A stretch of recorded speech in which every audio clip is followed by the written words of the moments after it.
You wake up, put on your Ray-Ban Meta glasses. You're living all in. You realize you need coffee. So you say, "Hey, Meta, how do I make a latte?" Brew 2 shots of espresso. after Meta AI gets you caffeinated, you're ready for some beats. "Hey, Meta, play hip-hop music." You head to meet some friends, but can't remember the place. "Hey, Meta, call Eva." Ray-Ban Meta glasses, the next generation of AI glasses. Just say, hey, Meta, to harness the power of Meta AI. Shop now at meta.com/smartglasses.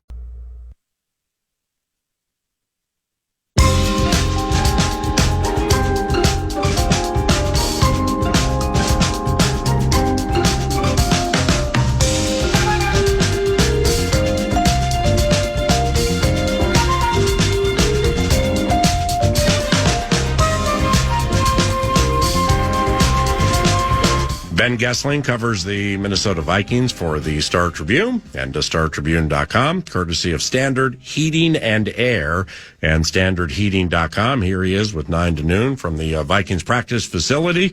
And we will begin in common thread-like fashion. How we began the show, how we began with the columnist, and maybe not how we begin with Kevin O'Connell, but nevertheless it'll make the chat.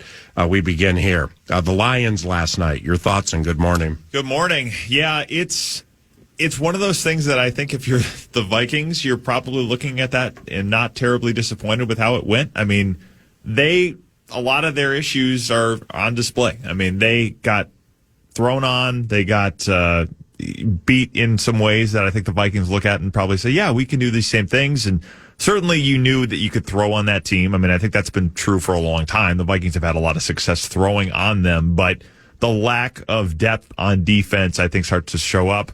If Brock Purdy doesn't turn the ball over, the 49ers probably have a chance to win that game. They did as it was.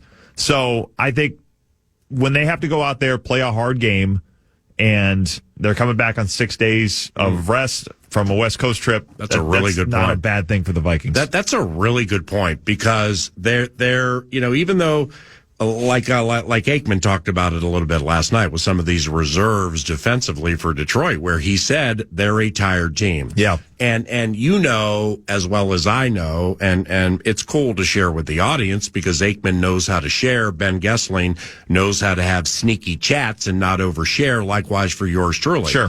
Well, Aikman and Buck got all that from Dan Campbell. Yep. All of it's a tired team. We're strapped in this spot because we're down to threes, because he was sharing that a lot about how tired the Lions are at certain facets of their team at this stage of the season. That was a hard game. That was a long game. Yep. They only know one gear, so of course he played all of his ones.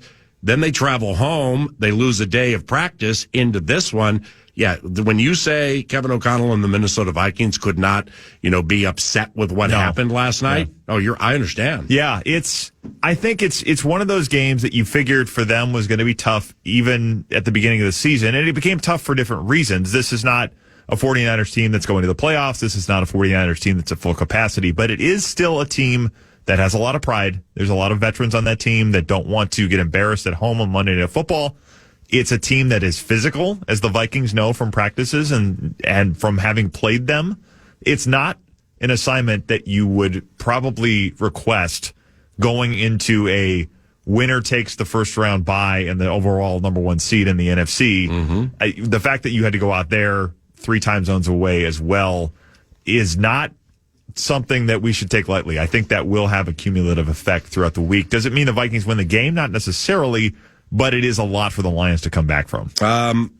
In the first matchup in Week 7, there were 2 things that transpired in the game that are super low percentage situations that generally greatly aid a team in winning, and Detroit still beat them.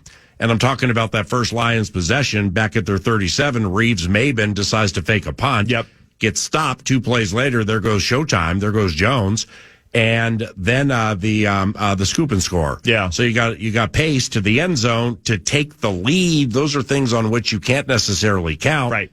And Detroit still won. Yeah. That is, this team has been able to come back from a lot. And even with the guys that they've lost, the fact that they're still where they are, this is not going to be easy. I mean, this is a team that is playing awfully well. Jared Goff is playing as well as any quarterback in the NFL, and they lose David Montgomery, they lose Aiden Hutchinson, they lose the people in their secondary. They have been decimated by injuries to a degree that few teams have, and they have a lot of talent, and I think they believe pretty wholeheartedly in what Dan Campbell is laying before them. So a lot of that is why they are still a 14-win team, and they've shown all year that they can take a lot and keep going, and I think they will certainly approach it with that mentality this week. How does the scribe analyze this? Led by an offensive line, okay, that had 3/5 replacements, including left tackle Charlie Heck, who I think might have been on the Arizona Cardinals like a month and a half ago. So it's makeshift there, and we know no Ayuk, no McCaffrey, whatever, but they've played without those guys. Behind that offensive line, with Brock Purdy, who has not been as good as Sam Darnold, right? They throw for 400 yards. Chew on that. Yeah, I mean, like we said, this is a team that you've been able to throw on. They play a lot of man coverage. They like to be grabby, and the Vikings have benefited from that, both in terms of penalties, and they've been able to beat a lot of that man coverage that they've seen. Justin Jefferson has had massive days against the Lions. He's broken franchise records against the Lions in the past. So doesn't he get a lot of yards, but he doesn't score? Yeah. Something like that against the Lions. Them. Yeah, and that's true in general. I mean, his number of touchdowns in general, I think he's got 10 this year, but that's more than he's had a lot of years in his career. He tends not, for whatever reason, to be a guy that ends up with 14 or 15 touchdowns in a season, but he has had big days to set up a lot of those things against them, and I think they have not had Jefferson, Addison, and a healthy quarterback. I mean, they had that for 5 games last year where all 3 of those things were together, and they didn't have Hawkinson, obviously, at the beginning of this year. I think they are as well positioned in terms of offensive talent to attack the Lions as they've been in a long time. And, we've seen this with that team that, like I say, you can be productive against them. I don't think this will be a low-scoring game. I think the fact that the Lions pass rush has been hurt to the degree that it has is certainly something they have to make up for. But yeah, you can pick on that secondary, and I think they'll try to do that. Now, when it comes to hiring head coaches, all right, if you are of the belief that because of what the Vikings have done this year and the fact that Brian Flores has been a head coach before, I still can't get past not one phone call last year in the offseason. Yeah. The defense was better last year than the previous year, and he opened eyes last year, but that's a conversation for a different day. If you believe Flores is a head coaching candidate into the 2025, I mean, what a signature showcase you can put on Sunday night with every general manager, team president, every key hiring person. I mean, this isn't a football game. It's like a LinkedIn account. Yeah. Everybody, what you can put out there against these guys. You want to use 3-2. What you can put out there can go a long way for Brian Flores. Yeah, it sure can. I mean, the entire country will be watching this game just as it probably was last week when that game is nationally televised. But this goes to a different degree. I mean, you could make the argument that this is probably the highest stakes game in Vikings regular season history. I mean, I think you could put it on a pretty short list. And in terms of Sunday night finales, 2 teams with 14 wins, you don't have that happen very much. So because 98 was 15-1 then. Right. I mean, they had the 1 seed probably locked up at Thanksgiving. Yeah, they had it locked up, I think, early. But yeah, and they played the finale against the Packers in 15, but that was for an 11-win team to win the division. 2012 winning in, ponder terrorism. Yep. That was to get in as the last wild card. So the idea that you are deciding the number 1 seed and the other team is going on the road, the stakes don't get much higher than this for a regular season game, which means everybody's going to be watching. Everybody's watching that game anyway. Yeah, you're right. If they go on the road and are able to shut down Jared Goff, which then Brian Flores' agent can say, oh, by the way, he also did that in a Super Bowl about 5-6 years ago. Wow. You make a pretty strong case. I mean, a lot of what Brian Flores, I think, is going to have to answer if he gets interviews is how will you develop a quarterback? I mean, the Tua stuff is going to come up in interviews, and it's still the fact that he has sued the league, I think, is going to be part of the discussion in terms of whether teams want to interview him. Should that be part of the discussion? That's a different conversation. But if we deal in the world of what is, not what should be, that is going to be a factor And, we'll see how that goes. But a lot of this stuff will have to be determined. The job he's done with this defense, it's hard to make the case. And the way players talk about him, I'm working on a story about this for the beginning of the playoffs, but the way players talk about him, it's hard not to have a strong opinion of what he's done and what he's also built with this defense in terms of culture. Give us one sneaky little snippet nugget. If you've talked to any players about what they say about him, not to step on your written touchdown call, but just give us a snippet. Yeah, I mean, some of the things that you hear are things that players have talked about a little bit over the course of the season, but basically every Thursday night, he has defensive players over to his house to hang out with his family, hang out with his kids. They call it Fellowship Thursdays, and one of the things he talks about is you can't have unique results without unique relationships. And I asked a couple players, like, hearing what you hear about Brian Flores, kind of what the narratives have been from people that haven't worked with him, were you surprised by any of this? And there was a little bit of, the reputation is that he's going to be a pretty hard coach, and he certainly is that. I mean, he certainly has been a hard coach, and I think they have responded to that in part because he's made those initial investments. So I do think there's a level of awareness there of how we can work all of this and be hard on players while still having their back and having relationships that go farther than that. That is a pretty nuanced thing. I don't know that he was always like that. I remember talking to him last year in Seattle in the lobby, where he talked a lot about what he's learned from Kevin O'Connell, and I plan to get into that a little bit as well. But I think there's been a level of development in that part of how he coaches players of this generation that is, you certainly see that's changed from kind of how he's been thought of typically. But the professional life of the scribe. Does that playoff preview featuring Flores and what players say about him drop like next Tuesday or the next week?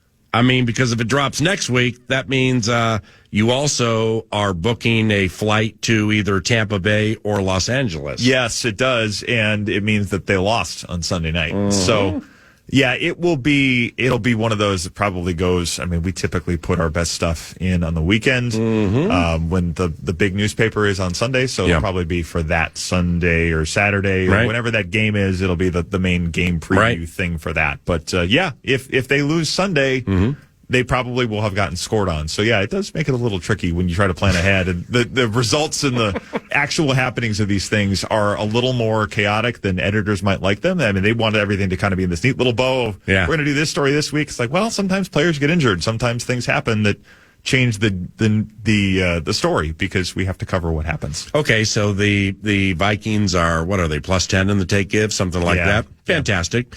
So you go 16 of these bad boys, plus 10 in the turnover differential, most interceptions of anybody in the NFL, second or third most takes of anybody in the NFL. You got one guy on one side, the guy with the hair from Iowa you wrote about in the preseason, 11 and a half sacks.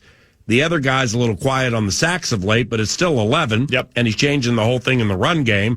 And in very sneaky fashion, Bursich put me on this. Then when I did one of my drive-bys, I hit Grenard with it, and he agreed. He put a hit on Jordan Love early in that game. A legal hit, just right after he threw it, that shook him up. And it shook up LaFleur a little bit, too, because he kind of changed the 7-step drop approach for a little bit. So you got them. You got your full complement. That this is why you have all those ballyhooed numbers. You have your full complement of defensive players against the best offense, the highest scoring offense in the NFL, the best offensive line in the NFL. I mean, how unbelievable, how sweet is that you got that defense healthy for this very moment? Yeah, I mean, they have done a nice job of keeping everybody fresh and everybody healthy. And I do think that it's intentional, and I think it's important because we have seen years where the defense is just out of gas. I mean, I can remember that 2017 team, as hard as they practiced and as many games as they had played to that point, those last 6 quarters, I think they gave up 55 points. I mean, I think it was 62, but then one was a pick six, so we'll throw that out. But you talk to players after that, they were tired. I mean, that was a team with they didn't have a very long bench, so it was a lot of starters that played 800-900 snaps, and they practiced hard. I mean, in a modern sense, they practiced hard. Right. Coaches in the 1970s and 1980s would say, please, this is not hard. Say something like that to Paul Krause, and he's going to chew your ear for 2.5 hours. That is true. That's fairly accurate in both the player and the duration of chewing you would receive. Thank you. Have been on the receiving end of that at times in my career. But they, even in the modern sense, I think have been intentional to keep players fresh. I think it's been taking guys out when they can. Obviously, close games don't allow you to do that, but if they're up by enough, they've tried to do that. And then you just see the way they go about it during the week. I mean, they took 2 days off here. Players were off yesterday. Players are off today.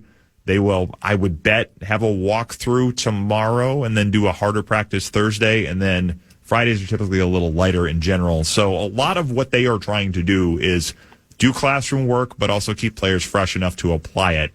And if they have an advantage in this game, it's that as much as anything, because I think it might have been Kevin Seifert that tweeted this yesterday, but the time that the Vikings came off the field to the time that the Lions finished playing on Monday night, you're talking like an extra 27, 30 hours of rest and recovery. So all of that stuff matters when you're talking about two teams that I think that are pretty evenly matched and playing for high stakes on Sunday night.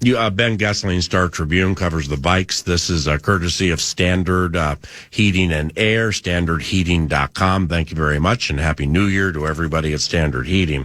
All right, 3-2. So you watched the entire game last night? I was in and out of it. Okay. Did you happen to see when they, I can't say I've ever seen this, when they went to 7 offensive linemen. Yeah. And they did it like only 1 or 2 times. Yeah. But they got this Christian Mahogany beef eater I didn't even know was on the team. We know Dan Skipper, 70. Yeah. We've seen him run out a million times and rub his chest. Yep. I'm eligible. Yep. No, they went with 7 on a play last night inside the 10. So we got 7 offensive linemen and the quarterback.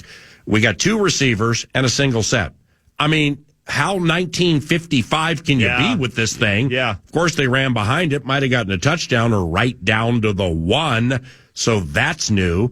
But then you got the tricks, and Ben Johnson has a lot of tricks. We had the stumble bum 2 weeks ago. Yep. My man Goff purposely goes down. Gibbs goes down like he's reaching for a fumble, and he gets up and there's a touchdown.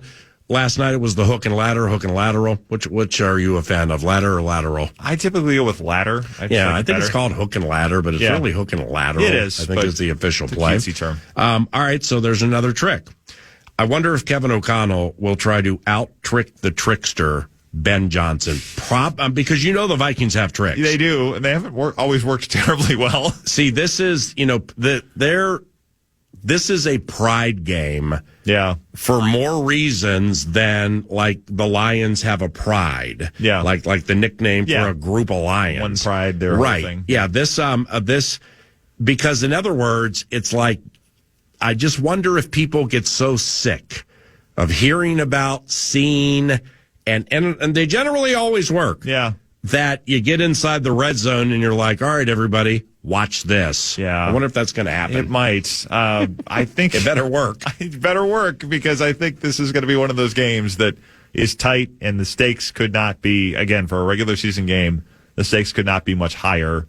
So, there may be that tendency to do it, and O'Connell has talked about having people in his coaching staff where he'll run some of these things by, and people can kind of tell him, hey, yes or no on this. I think you probably have to use some discretion with some of the ideas that come out of this one, because, they may have something that works, but it needs to work in this type of a spot. Here comes Happy New Year, Nordo. Indeed, Mr. Goessling. I was thinking about that, and the idea of this time of year, all those tricks, and we were joking earlier about just Ben Johnson and that the magician that he really is, and seeing new stuff every week. But in the end, whether it is the lack of success maybe previously with trick plays, what got the Vikings to where they are, that has to get them over this hump on Sunday and beyond, right? The idea that into the postseason, they're suddenly going to offer this alternative identity. It's really about maximizing what this squad has done well. So maybe some tricks, but ultimately you stand pat on what's winning you 14 games. For sure. I mean, you have seen moments where trick plays end up making big impacts in playoff games. We watched one at US Bank Stadium in a fairly significant spot in the Super Bowl when the Eagles pull out Philly special. Mm-hmm. So it can work if you have something scouted that you see a look that it's like, hey, if we run this, we know what we're going to get and we can exploit it. If you have one of those and it can work, I mean, whether it's that or Sean Payton in the Super Bowl with the surprise onside, which you can't do anymore, but there are times where those things work, and if they do, they become infamous, and it becomes part of the legend of that team, the mythology of that team after the fact. But yes, the basis of this has to be do what you do what's gotten you to this point, do it well, do it repeatedly well. But yeah, I think if they are going to make a run, it's going to be on the things that are more sustainable than the one or two plays. Those things can make a difference. Yeah. But I think the basis of it does have to be what you've done the whole way. Go with that, Nordo. Well, we were talking about it during Fan Line and such, and just kind of the idea. The Vikings aren't going to roll out and run it 40 times on Sunday. No. I mean, the concept of that, the gotcha aspect of it, show them something they've never seen before. There's an allure to that as a fan and trying to dreamweave how the Vikings win at Ford Field and get that bye week and maybe delay a couple of features into the postseason for certain scribes. But it's ultimately, no, we're going to see probably for the most part a very similar aspect of what we've seen from this team. Maybe some sprinkles on top and the back pocket gets unloaded from the head coach.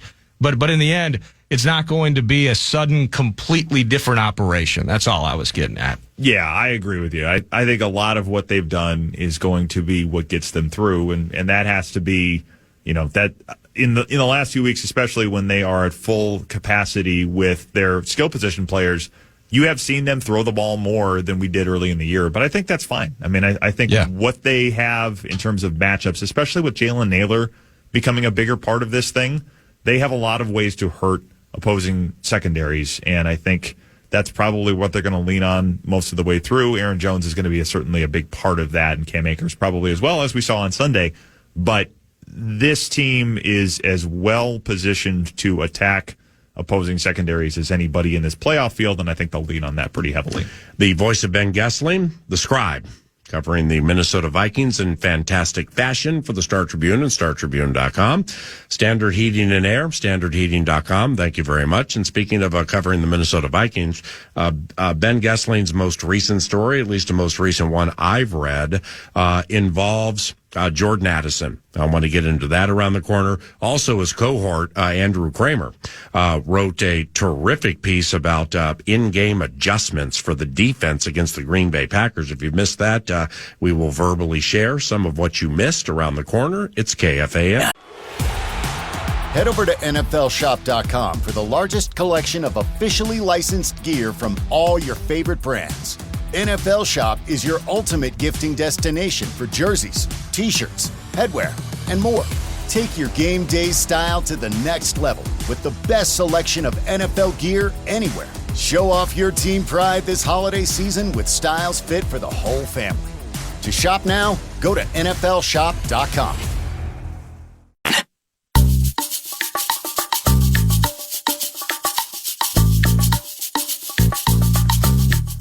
Welcome back. 9 to noon, second half of the presentation. Kevin O'Connell, head coach of the Minnesota Vikings, about 30 minutes from now on KFAN.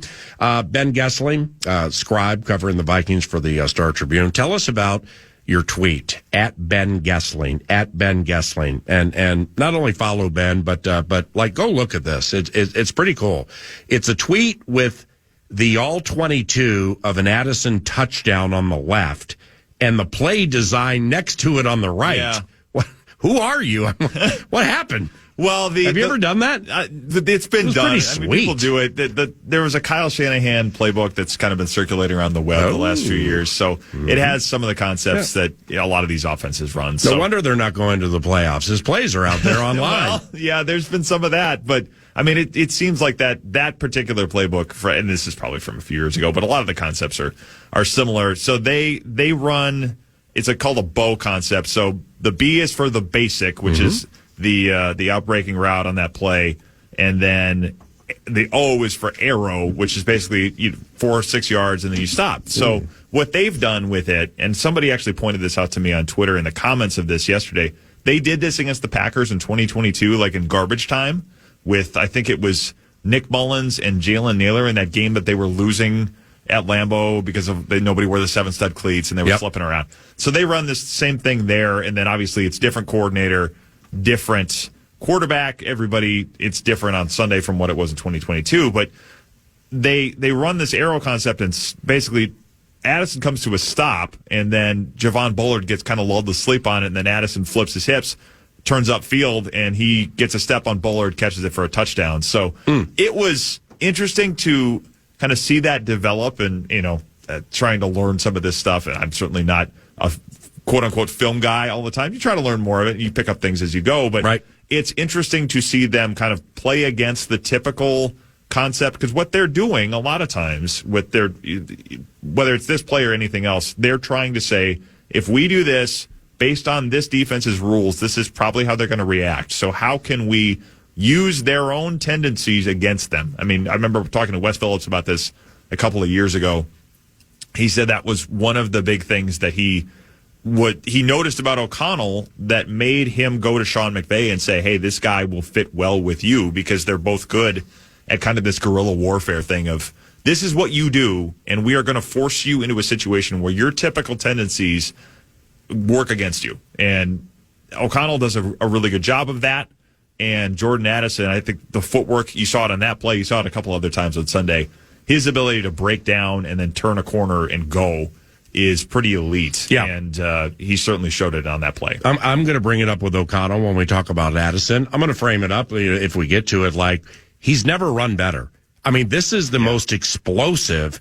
The touchdown that was not back center of the end zone. Yep, the one that Nixon knocked away. Yes. Yep. I mean, when he put the pedal to the metal at the 15, holy cow! I've never seen him run this fast. Yeah. And Ben wrote about Jordan Addison in the most recent story of Ben's that I've read, or maybe we have read. But for those who have missed it, what's the bitch? Yeah, basically just looking at his development alongside Justin Jefferson. Now that they have the two of them together, O'Connell talked about some of it being his recall and his ability to grasp things. O'Connell actually said they made a couple of tweaks to the timing of that play. Yeah. In a meeting on Saturday, this is after practices, so it's basically, hey, I want you to do this. You don't get a chance to walk through it. You don't get a chance to practice it. Just kind of retain it and then go take it onto the field. He was able to do that. So it's that, and then the footwork is kind of what stuck out to me. I thought he just really looked explosive on Sunday. Had the ankle injury in training camp in those joint practices with the Browns, and then had the other one on the hip drop tackle with the Giants that caused him to miss a couple games. But he looks as good as we've seen him, and I think O'Connell also talked about he's gotten stronger. He's been able to handle press coverage better than you'd expect a 173-pound receiver to do, or at least that's what he was at the combine. He's probably a little bigger than that now. But between the strength and his movement, I think he's done a really nice job of handling what he gets from corners, and I think you're just seeing it when teams try to focus on Jefferson. They have a guy that can make defenses pay, and that showed up pretty significantly the last few weeks. Now, 5 touchdowns the last 3 games. With the Vikings defense, I mentioned this before the pause. Ben's cohort Andrew Kramer wrote about the adroit nature of the Minnesota Vikings defense and adjustments in this Green Bay game, and I read the early part of it, and I've read the entire story, but I mean, it does require some explaining about what has transpired. Yeah. With it's fascinating. How would you unpack it? Yeah, I mean, a lot of what he talked to guys in the locker room about after the game on Sunday was they basically have been so good at being able to kind of understand and put things in on the fly that, similar to, I guess, Addison, it's if there's something that, hey, we've run this before, but it's not in this week's game plan, we might not have touched it for a month and a half. Does everybody feel comfortable enough if we just call this on the fly and do it? And players are like, yeah, that's fine. They have enough players, whether it's Grenard, Van Ginkel, Harrison Phillips, Harrison Smith, Josh Metellus, Blake Cashman, Ivan Pace. There's a lot of high IQ players on that defense. I probably missed a couple even when I said that, but it allows them to make changes on the fly where they say, one of the things they talked about is people start to figure out which side somebody's blitzing from, which hash somebody's coming from in the first half, and they can say, well, we can go against this because we figure you eventually are going to figure out what we're doing. There's going to be patterns, there's going to be tells, and offenses are going to catch on. What they do is say, okay, we can go change it to this at halftime, or even change it at times in the first half where it's a quick conversation on the sidelines between series, and they're able to put something in that may not be in the game plan or maybe kind of a quick adjustment. They have a lot of players with high IQ football minds and a lot of understanding of this defense that allows them to be pretty fluid, pretty flexible, which I think is important, especially in these division games where you're playing a team for the second time. They may see the Packers or the Lions the third time in the playoffs. So the ability to stay ahead and say, even if you've had however many snaps, by the time a third meeting happens, 130, 140 snaps of offense to go off of or defense to go off of, there's enough variety and enough flexibility with this group that they can find some things that even teams that have seen them twice already may not expect to be coming. The Vikings and Packers have met twice in the postseason, and both have taken place in the wild card round. Right. After the 2004 season, the Vikings backed in, losing at FedEx. It's the day Randy Moss walked off the field before the game was over. Then they needed to sweat a John Casey kick in the New Orleans-Carolina game, and it went the right way, so they get in. They're significant underdogs at Lambeau. They're not supposed to be there, and they go there and win. Yep. And then after the Lambeau game, after the 2012, we got Joe Webb running the Blazer, and it's working. Yep. And then they settle for a field goal, and they eventually lose. Yep. The Vikings and Packers in the divisional round at U.S. Bank Stadium, and your Vikings haven't played in 2 weeks since they just went to Detroit and won the one. Yeah. Can you imagine that frenzy? My gosh, how are we feeling about that one, Vikings How great fans? would that be? Because here's the thing. On with that frenzy. The Packers are the 7th seed right now. After they lost and the Commanders won on over the weekend. I can't remember what day the game was. Saturday, I think. Sunday night. Yeah, whatever it was. Sunday night against the Falcons. I was driving home at the end of that one. No Kirk O'Chains, though. Correct. Yeah, Michael Penix in the QB spot for the Falcons. The Commanders passed the Packers as the 6th seed, which means right now the Packers are the 7, and that could change on Sunday depending on how things go. But the Packers are the 7, which means the first round, the Packers would go to Philly, who they saw in the season opener in Brazil. So if they were to win there and the Vikings are the 1 seed, the Vikings automatically get the lowest remaining seed, which would have to be the Packers. So we could have a situation on Sunday. If the Vikings win Sunday night, the Packers would know that the only possible path for them is at Eagles, at Vikings. Wow. And then probably if they win Lions. that at Lions. Yeah, I mean, that could be their path. Yeah. So, if the Packers end up as the 6, maybe they win that first game, and then it could still be the Vikings, could be the Eagles in the second round, depending on how things would work out. But, yeah, it's possible it's division round. It's not out of the question. Some things would have to move around. Not out of the question would be for the conference title. I remember, I think in 2010, the Packers and Bears played for the conference title at Soldier Field, and the Vikings and Packers have never played anything of that high stakes. But yeah, even if it's the divisional round, it is the highest stakes game in the history of that rivalry. So, that one, the 2 weeks going into that would be quite interesting to see how everybody in this town reacts. Okay, last one. 45 seconds, you get it all. Pressure. The pressureometer. Pressure points, courtesy of Soukup and Soukup.com. Hey, and on-the-fly pressure points, courtesy of Soukup and Soukup.com. Who's facing more pressure here? And is it quantifiable? Is it palpable? Lions or Vikings? I think the Lions being at home probably are facing more pressure. That was a team that was in the NFC title game last year. That's been a team that everybody has kind of talked about as this is their year. I think it's probably more for them. I mean, certainly the stakes are awfully high for both. But I would think the Lions being at home probably has a little more. And O'Connell talked about this a little bit yesterday of trying to work with players to not make this thing into a bigger deal than it needs to be. The 1-0 this week thing has been kind of a rallying cry for them. And I think in this week, sometimes it works as, hey, this is not the end of our season. This is we go 1-0 this week, and then we get a week off. Even if we don't, we're going into the tournament that everybody wants to be in. So a lot of it is trying to keep them from magnifying it beyond what it is. But yeah, I would say the Lions probably have more on the line this week. Have you noticed a little bit the last few press conferences, specifically the last 2, and then the gazing at the elevation of Sam Darnold in the locker room with the water and everything? O'Connell. Yep. the sentimental side is like Cam Akers, love.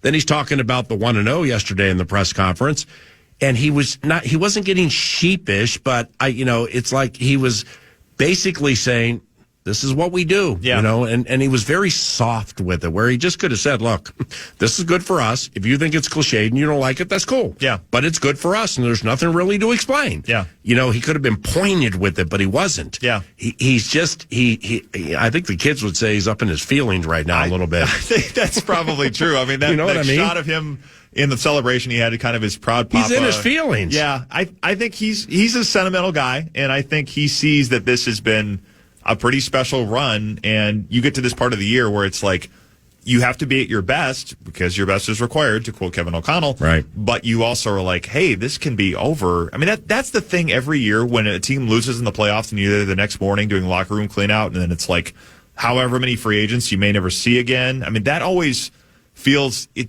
I mean, even as a reporter covering it, it's such an abrupt end to a season that you're trying to kind of walk that line. So I'm sure he's feeling a little bit of those things. Happy New Year to you and your Covenant, man. I appreciate you. Yeah, Happy New Year. Thanks. Ben Goessling, Star Tribune, StarTribune.com, courtesy of Standard Heating and Air and StandardHeating.com. News due Nord around the corner. Then Kevin O'Connell, head coach of the Minnesota Vikings, 20 minutes from now from Twin Cities Orthopedics Performance Center, home to your 14-2 Minnesota Vikings. Yeah. Head over to NFLShop.com for the largest collection of officially licensed gear from all your favorite brands. NFL Shop is your ultimate gifting destination for jerseys, t-shirts, headwear, and more. Take your game day style to the next level with the best selection of NFL gear anywhere. Show off your team pride this holiday season with styles fit for the whole family.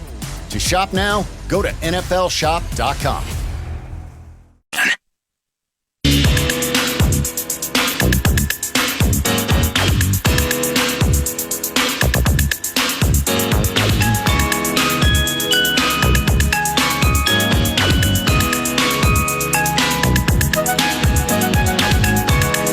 Welcome back. It's 9 to noon, and it is time for News Due Nord, which is always brought to you by The Casino, not just a casino, but the casino of casinos. And that's the card carrying room down at Canterbury Park. CanterburyPark.com for all details. It's poker, blackjack, and table games all year round. Feeling the felt, having sips of chips, waiting for live racing to kick off in the spring, and maybe wetting your palate with some NFL pick'em action on Thursdays. You just, with the free MVP card, it's free to play. You just by picking the weekend's games, win hundreds of dollars. So go to CanterburyPark.com. The Minnesota Wild, and what a ride. They need 2 points, and they're hosting the Nashville Predators. New Year's Eve hockey. It's kind of part of a local doubler here. You're going to have 7 p.m. The Minnesota Wild on New Year's Eve will indeed be hosting Brunettes Predators. And then on the other side of things, you have the Howl down in the OKC. Howl are 6.5-point dogs against SGA and the 26-5 Oklahoma City Thunder. Now, I want to focus on the Wolves here with a couple of questions, PA. Looking at this Thunder bunch and how these battles have gone over the last couple of years, it's just kind of been interesting to watch Shai Gilgeous-Alexander, and I'm not saying he's flying under the radar. People know who he is. He's an absolute stud. But you start watching some of these games and watching how they're winning games, and Chet Holmgren's not in the mix. Is SGA in that spot where you can start conversing about maybe him being one of the very best players in the NBA, PA? Well, I like how you laid it out. For those who follow it closely, like us, we're league freak raised. He is absolutely one of the best overall players in the NBA.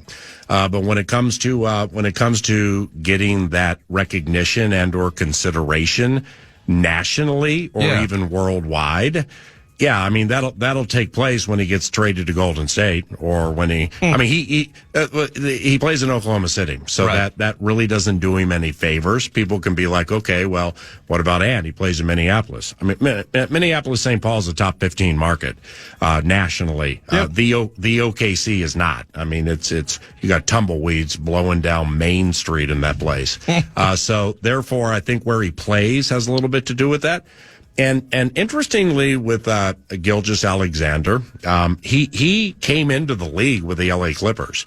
So, like, he was in the Los Angeles market, and I got no idea what happened, or, like, how do you let SGA go? Would he been a part Russell Westbrook's been traded like 18 times. Could it have been a part of that or something? Could be. Yeah, could be. But it's crazy they got rid of him, though. Right. I mean, he's better than he's better than Russell Westbrook now, obviously, but I would prefer him even when Russ was the best Russ ever to Russ. But he's a handful. Hartenstein's a handful.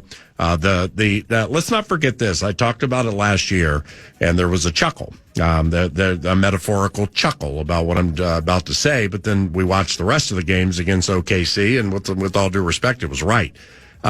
Lou Dort defends Anthony Edwards as well as any player in the NBA, and I'll just leave it at that. He was traded to the Clippers, by the way. 5 first-round picks, along with Gilgeous Alexander. They threw in Danilo Gallinari. Are you kidding me? The Clippers traded that 5 firsts to Oklahoma City. And SGA. For Paul George. Oh, wow. That's unbelievable, the con. And we're sitting here getting negative about, is this Julius Randle thing going to work? And DiVincenzo, is it going to be the winter of Dante? And will it heat up and become an inferno and make true poetry on the court? That trade right there, I mean, that needs to be plastered on a locker room somewhere. Speaking of tonight's game, though, and I'm glad you mentioned Dort. I've watched kind of this defensive juggernaut that the Wolves can be. You see games where a Gilgeous Alexander or where a Luka, they're still going to get theirs, but it's kind of battling in secondary areas. So maybe it is DiVincenzo continuing to be hot, but you mentioned Hartenstein. The rebounds by Rudy down a little bit this year. Hartenstein, now that he's healthy, I think he's averaging he's doing 13 and 13 every night with a few blocks. Mm-hmm. Like, how does Rudy stack up against some of those hard rebounding big men? That's a wonderful question, because Hartenstein is not your traditional center. I mean, he's tall and he's a center, but he runs like the wind. Yeah. He's a very athletic. He's a center. I want to call him a 4, but he's not. I mean, he can play 5 or power forward or center, but he's not the go down to the block, clap your hand, get the ball, and make a dream shake. So the active nature of Hartenstein, that I'm curious to see how that works out. That's a wonderful question, because Rudy's played him, and I'm sure he's played him when he played with the New York Knicks. But Hartenstein was kind of the skeletal remains of Isaiah Hartenstein. There, he was always hurt and like battling. He was Mitchell Robinson's backup, which is laughable in its own right. Yeah, but a fast, athletic center like that against Rudy, wow, that's a great question. I can't wait to watch that. My last bit for you, it's not fresh news. We even referenced it yesterday, just didn't get to it, is Saquon Barkley becomes the 9th player in NFL history to eclipse 2,000 rushing yards in a season. He did it in 16 games, so if you want to play, the 17th one's around the corner. Right. But the question is, of course, in the finale, they're locked into that 2nd seed PA, and there's going to be those that are tugging and pulling on strings to say, can you play the first half at least? Can you do this? And already, I just saw a report, Sirianni will be consulting players, whether that's today or at some point throughout the week, in terms of how they want to handle it. You got to put Saquon on ice and be ready for wild card weekend, don't you? And Dan Campbell would run him 40 times in this game. I have no idea what's going to happen, but we have a special guest here joining us a bit early before we before we take a little bit of a pause. You guys okay if I pause here in a little bit, or just want to run straight through? I would love a pause to be able to hang out with you. Pause it's Kevin O'Connell, ladies and gentlemen. 7 minutes early. Somebody's ready to go for this game for sure. We're going to take a quick break here. Yeah. And when we come back, we have a lot of things about which we can chat with Kevin O'Connell with this Lions game coming up. You got me You got me thrown off a little bit here, okay? I need to take a timeout. Got off to an early start. Yeah, I'm going to tell you, that's great. That's great. But see, I'm going to call a timeout. I'm going to get my guys all squared away. We're going to roll out there and verbally settle this bet, okay? Kevin O'Connell, head coach of the Minnesota Vikings, around the corner on KFAN. Indeed, and as we do go to break, I just want to give one more reminder. Those of you listening on the free iHeartRadio app, send some talkbacks in. A question you may have for head coach Kevin O'Connell, and since he got there early, he'll be well prepared. We know that, as he always is. So free iHeartRadio app, hit that microphone, give us up to your best 30 seconds, and we're going to play one for the coach next segment. That's the final hour approaching right here on The Fan. You wake up, put on your Ray-Ban Meta glasses. You're living all in. You realize you need coffee. So you say, Hey, Meta, how do I make a latte? Brew 2 shots of espresso. after Meta AI gets you caffeinated, you're ready for some beats. Hey, Meta, play hip-hop music. You head to meet some friends, but can't remember the place. Hey, Meta, call Eva. Ray-Ban Meta glasses, the next generation of AI glasses. Just say, hey, Meta, to harness the power of Meta AI. Shop now at meta.com/smartglasses.